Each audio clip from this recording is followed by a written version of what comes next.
So in the previous video, we have learned the concept of propagation of sound.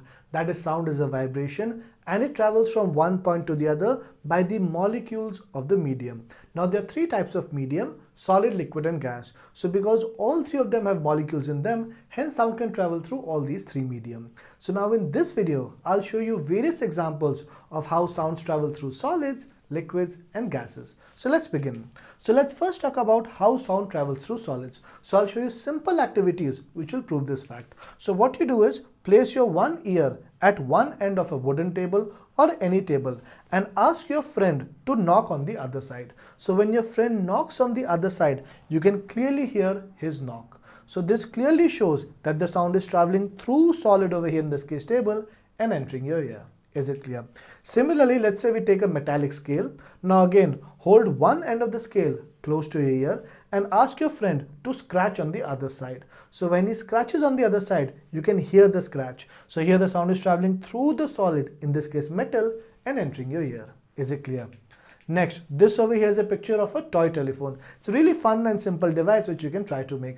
Very simple to make. Just take two tin cans, make a small hole at the bottom over here and attach a thread to the bottom of these two cans. Now, when you speak over here, your friend can clearly hear you over here. So what is happening over here, guys? When you speak over here, your sound is transmitted through the thread and coming over here. So what is thread? A solid. So all these examples prove that sound can travel through solids.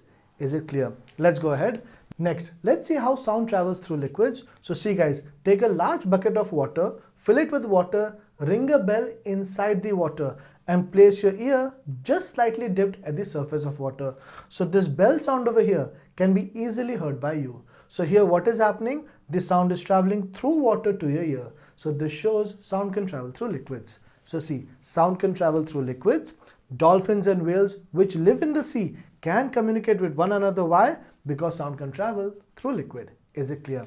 Next, sound can also travel through gases. For example, if your mobile phone is ringing anywhere in the room, you can easily hear it. How? The sound from the mobile phone reaches our ear through what medium in between? Air. Is it clear?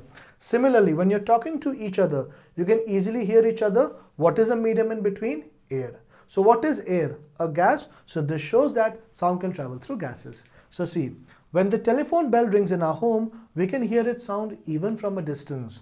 In this case, the sound of the ringing telephone bell travels through us through the air in the room, which is a gas or a mixture of gases.